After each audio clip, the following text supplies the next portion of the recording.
All right, so the economy is socially organized. It is socially produced. It is really organized as a social institution, which means that it has a set of rules and norms that are governing what goes on within this sphere of production and distribution. And the primary way that it is organized for us in our current economy is through capitalism and markets, right? And so what this means, one of the sort of anchors underneath capitalism and markets are commodities. And this process of commodifying a variety of things that prior to us had not been sort of bought and sold as commodities. And so we're going to talk in this video then about what that process looks like and how to think about it.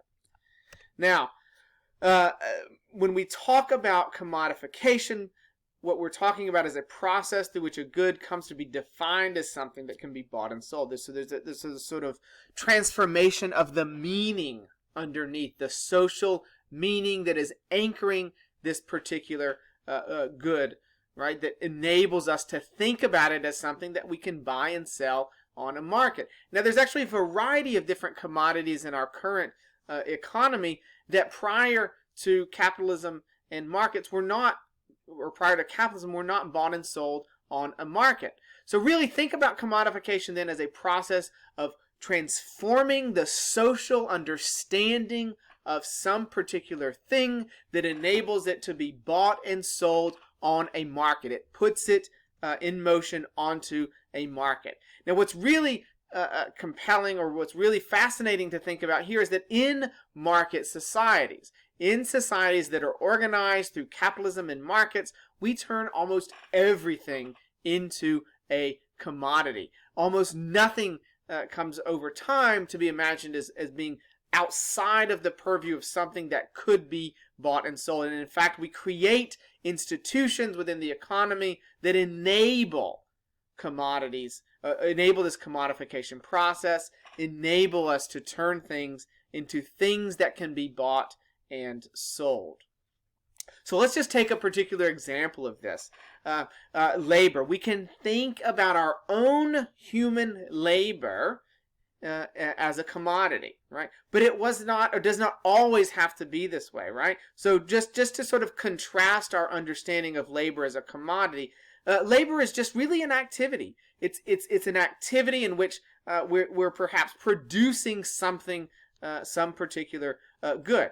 But if we're making furniture in our own workshop, in our own house, right, and we're going to then simply use that furniture for our own purposes, what we're really doing is we're engaging in labor as a hobby, right? This is not something that we're going to buy and sell onto a market. We haven't sold our own labor to someone else to make that furniture. We're just producing something for pleasure.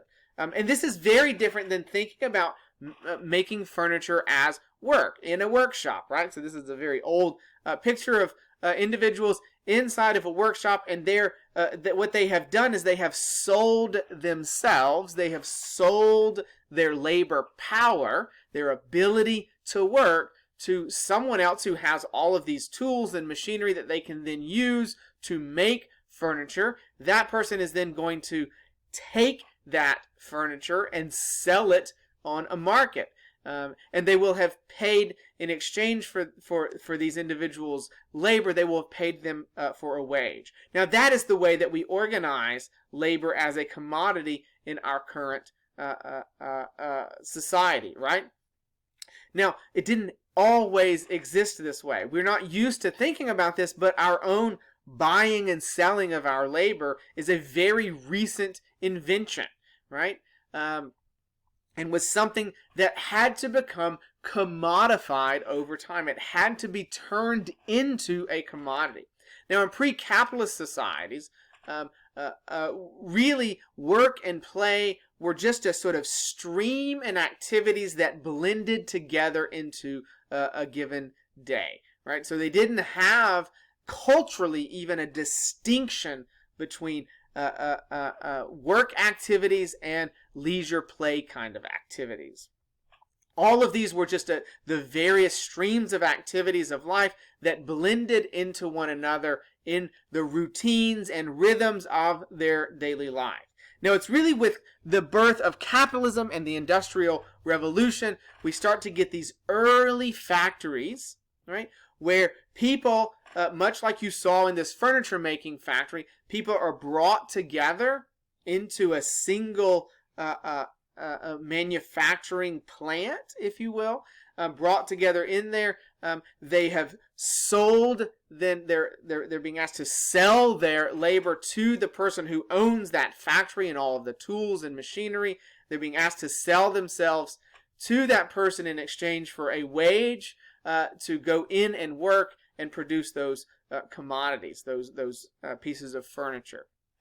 Now, early workers who did this developed a particular term inside of these, especially inside of British factories and then in U.S. factories, that they called wage slavery. They termed their buying and selling of their labor as a form of slavery. They, of course, distinguished it from slavery in which your body is owned, but they saw it as akin to that very thing. So they're describing the buying and selling of their labor as a form of slavery. They resisted this. They tried to get around this. They tried to fight back against this.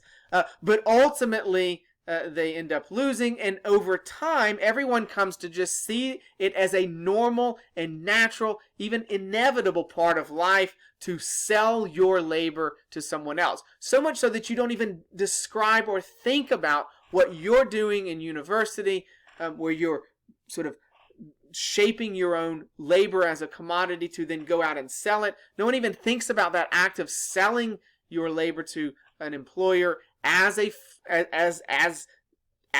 act of selling, right? It's just a normal and natural part of everyday life. And certainly very few today see this as a very real problem. So it becomes so entrenched and so ingrained, this process of commodification, that we don't even think about our labor as a commodity itself, and it's certainly not seen as a problem.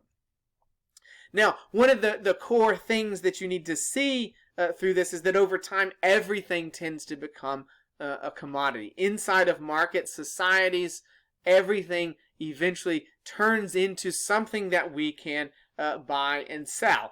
Even very sacred or highly revered items become things that are bought and sold on markets. Right? So this is the Declaration of Independence. You all understand this as an important part of U.S. history, right? You understand this as like this sort of sacred object, or we at least in our society treat it as this sacred object.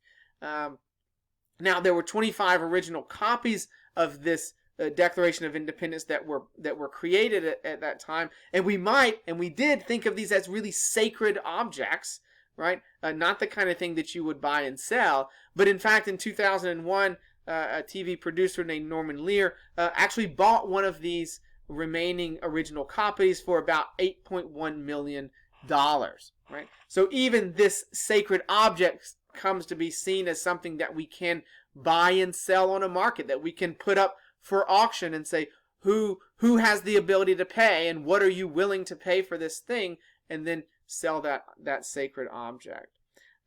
So over time, commodification means that we cannot even imagine a time, right? We can't even envision the possibility that we wouldn't sell all of these things on a market, that we wouldn't sell our labor as a commodity, that we wouldn't sell pieces of history as commodities. And that's when commodification is really entrenched, when we can't even envision an alternative way, despite the fact that we understand now that the economy is a social institution. It is socially organized in particular ways. We've uncovered what those rules are governing that. We can't even imagine a world outside of those particular rules. And that's essentially what commodification is all about. All right, so I will talk to you guys later.